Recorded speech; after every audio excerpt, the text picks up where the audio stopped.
Oke, assalamualaikum warahmatullahi wabarakatuh. Perkenalkan, nama saya Sultan Abdul Malik Maulana dengan NPM 211000135. Bersama di sini ada rekan saya. Silakan perkenalkan dulu. Nama saya Taufan Fadila, NPM 211000180. Oke, baik. Jadi di sini tuh kita lagi podcast ya terkait tentang fairness gitu yang untuk bisa memenuhi tugas dari mata kuliah hukum, organisasi, perusahaan, dan kepajakan. Oke, nanti jangan lupa ya kalau misalnya ada yang kurang paham pun boleh di komen di bawah karena kita bakal upload di YouTube juga gitu ya. Betul. Oke, boleh. Langsung aja nih buat kakak Taufannya.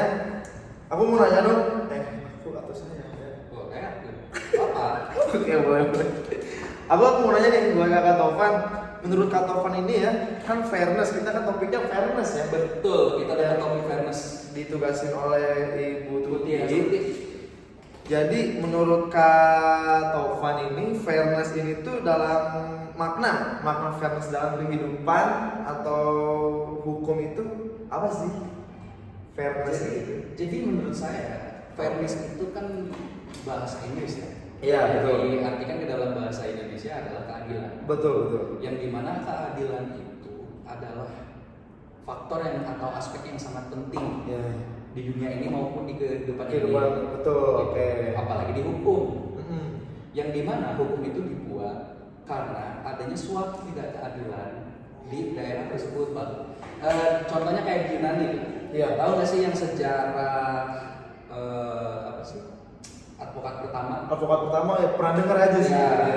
Advokat pertama itu setahu saya ada di Yunani. Saya lupa namanya siapa. Nah, tapi disitulah mereka advokat tersebut mereka itu janggal sama raja mereka, yang dimana raja mereka itu nggak adil gitu, yang sering menindas orang kecil. Nah, makanya dia itu tahu sistem pemerintahan itu seperti apa dan tahu cara atau nyari celahnya itu seperti apa. Gitu. Berarti penting banget ya di dalam hukum kehidupan sosial atau maupun hukum ini tuh fairness itu adalah keadilan tuh benar-benar dicari banget. Betul ya. Betul. Karena kalau dari awalnya pun dari yang tadi Kak Taufan bilang di zaman Yunani waktu itu advokat pertama itu makanya terjadi fairness itu karena si advokat tersebut itu melihat ketidakadilan. Betul. Makanya terciptalah si fairness ini. Betul. Oke, bagus sekali ya. Berarti dalam kehidupan sosial pun, nah tadi kan udah menurut hukum nih, menurut pandangan hukum itu kalau kehidupan sosialnya kayak gimana nih? Kalau kehidupan sosialnya ya seperti pemerintah aja lah ya. Boleh. Begitu. Yang dimana pemerintah itu sudah berusaha semaksimal mungkin untuk berusaha adil untuk masyarakat. Ya. Itu bukan termasuk hukum dong. Ya betul. Tapi kehidupan sosial. Kehidupan sosial. Tapi banyak masyarakat yang merasa mereka itu tidak diadili secara merata ya. Secara merata, oke. Ya pokoknya intinya seperti itulah. Kalau misalkan disebutkan contoh, misalkan kayak sistem ada di sistem pemerintahan desa yaitu Rutilahu. Oke. Tahu Rutilahu? Belum tahu tuh. Rutilahu itu rumah tidak layak huni. Oh iya. Begitu. Oh singkatan ya. Saya kira itu bahasa luar gitu. Oh ternyata singkatan. Terus. Nah, jadi banyak yang mengeluhkan bahwa kenapa sih Rutilahu itu hanya terbagi di kota-kota besar atau di kabupaten-kabupaten besar atau yang di penduduknya itu ramai. Beda dengan kampungan. Betul. Kampung yang tidak disinggahi oleh beberapa oleh mayoritas gitu ya. Ya bisa dibilang masyarakatnya sedikit lah. Iya. Kenapa sih tidak merata? Nah, kalau menurut saya sendiri ya karena memang sesuai dengan kebijakan dari kabupaten atau kotanya sendiri ya, terutama ya karena sesuai anggaran tersebut gitu, dan mungkin juga memang gimana arahan dari si orang yang mempunyai program tersebut. Oke, boleh. Berarti oke, jadi kayak gitu ya.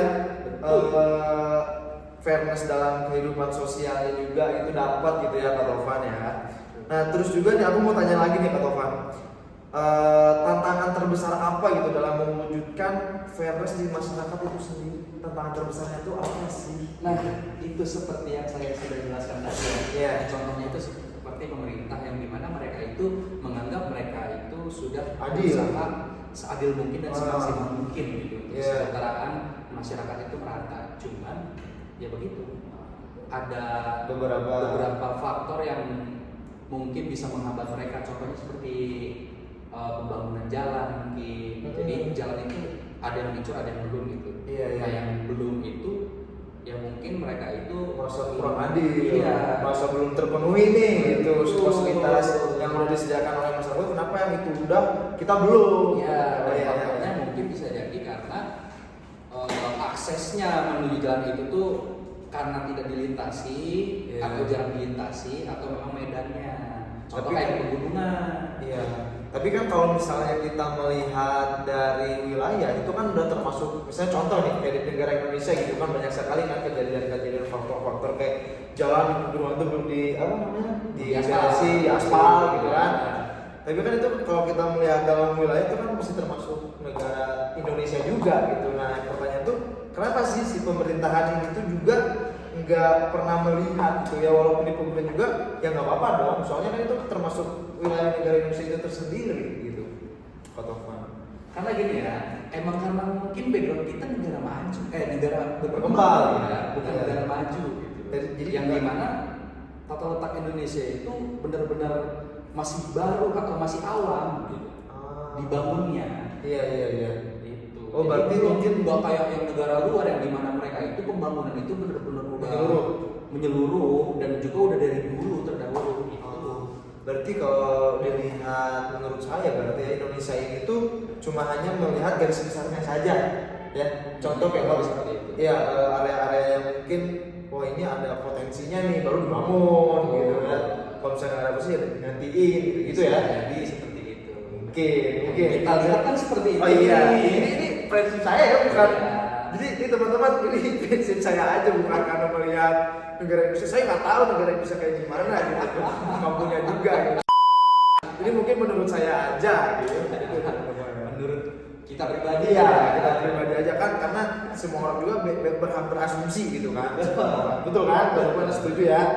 Gitu. Oke, mungkin Kak Taufan nih terkait tentang fairness sendiri itu ada yang mau ditambahin lagi nggak nih Kak Taufan terkait fairness atau mau ada pertanyaan juga gitu buat saya gitu biar saya juga menambah wawasan terkait fairness juga gitu boleh. udah pasti saya punya pesan untuk menegakkan keadilan itu sendiri. Oke, gimana tuh buat Kak Taufan? Hukum itu tajam ke atas, bukan tajam ke bawah. Oke. Oke, mantap. Oke, mantap Kak Taufan itu kata-kata yang sangat enak sekali. Sangat enak didengar oleh, Enak oleh seluruh masyarakat Indonesia. tapi tidak enak didengar oleh. Ya. Oh, okay. Walaupun kita kuliah di hukum di negara hukum, asumsi saya juga aneh gitu pada negara itu kayak kita terlalu banyak dibatasi gitu. Walaupun kita negara demokrasi, padahal kan harusnya bebas berekspresi juga gitu kita sebagai masyarakat kan. Yang namanya pemerintah jangan anti kritik betul.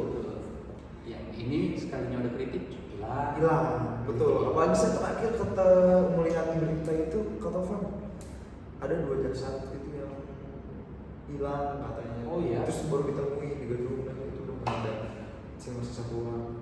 Dan Dan itu mereka habis tuh habis demo menurut keluarganya itu hilang seperti itu. wow. Cukup misteri gitu kan. Jadi ya mungkin Misteri ya untuk membela kebenaran cukup misteri ya. Betul, tapi ya kita mungkin nggak usah terlalu banyak juga. Apalagi kita kan sekarang membahasnya fairness doang gitu kan. Terus sampai ke atas-atasnya lah. Oke. Mungkin cukup sekian ya dari kita. Apabila teman-teman ada yang mau bertanya atau ada yang kurang paham terkait tentang fairness, boleh di komen di bawah. Oke? See you. Wassalamualaikum warahmatullahi wabarakatuh.